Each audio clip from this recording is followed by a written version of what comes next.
What's good, guys? Welcome to the Disaffected Nigerian podcast.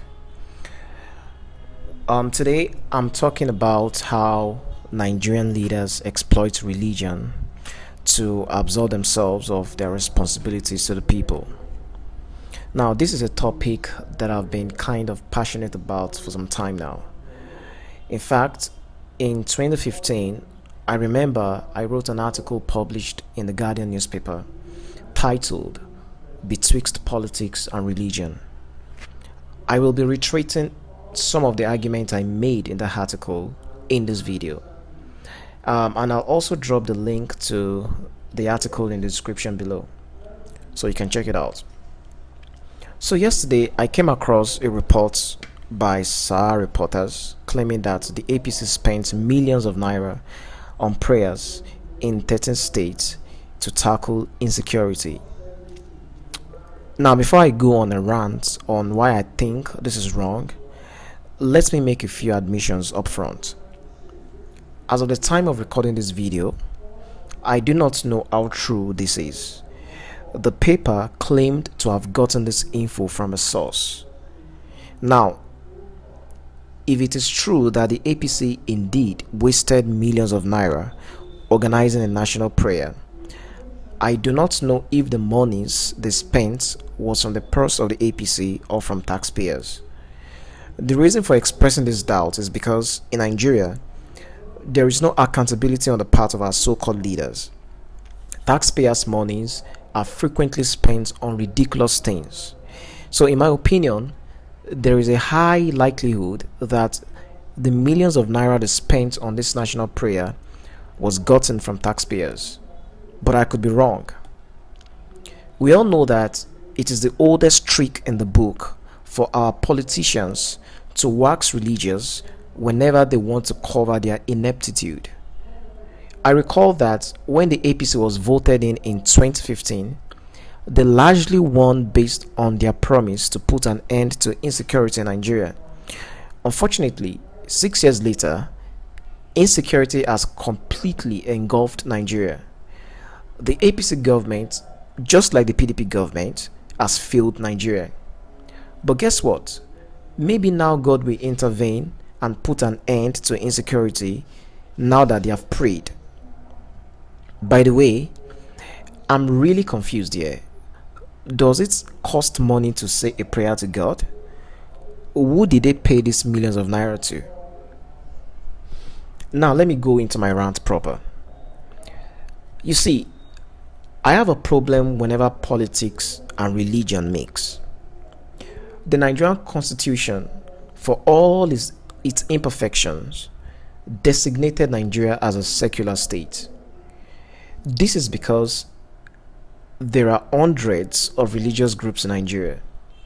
By that very fact, it would be unwise for any elected leader to use the apparatus of the state for any religious program or festival.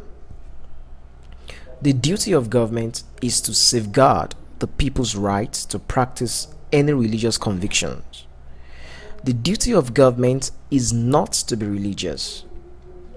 Oftentimes in Nigeria, we see the president, governors, and even lawmakers spend taxpayers' money to fund one religious celebration or festival or the other.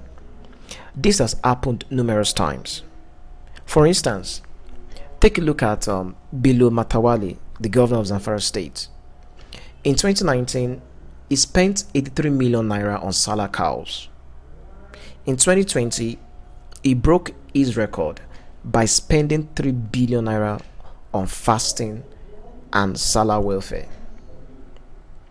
But guess what? According to a 2020 report by Punch, Zamfara State has 300 doctors. The ratio is 1 doctor to 14,000 people. According to Statista, over 73% of the people of Zamfara lived in abject poverty in 2019. It is interesting that despite all of this, the governor could spend billions on religion. And what about the Pilgrims Board and the National Arch Commission? In 2017, states spent 136 billion naira on Hajj sponsorship. According to the Lower Niger Congress USA, Nigeria spent 250 billion naira on pilgrimage in 2018. The publication added, Nigeria ranked the most prayerful country on earth and most sinful. How ironic. Remember when the immediate past president went to Jerusalem with a retinue of pastors in 2013? Who do you think funded that jamboree? Taxpayers, of course. This is the type of leadership we have in Nigeria. Like I said earlier, it isn't the case that our leaders are pious or they are devout. They only exploit religion to cover their ineptitude. Unfortunately, we the people always fall for this, and it's too bad. The Ebonyi State government just concluded a 7-day fast for God's intervention in the security of the state. The Ekiti State governor recently announced the inauguration of a mosque to mark his first 100 days in office. This is the type of frivolities our leaders engage in. I'll end this video by reading an excerpt from my referenced article. I believe religion is too sensitive an issue to politic with. Lamentably, it has become a veritable tool used by politicians to excuse their failures by preaching sermons of stoicism to impecunious Nigerians.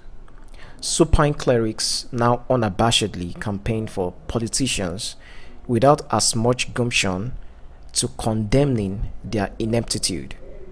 To our clerics, it is advised they stop hobnobbing political grandees.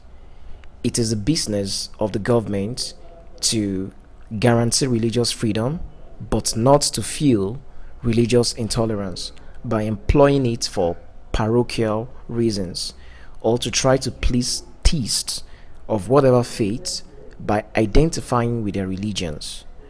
This romance, more often than not, isn't productive, especially in a land of motley nationalities like ours.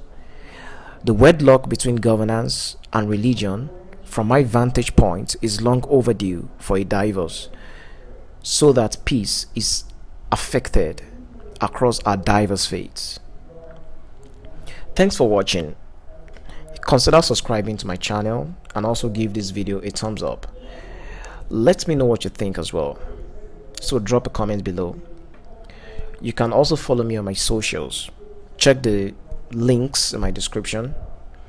Till next time, stay safe.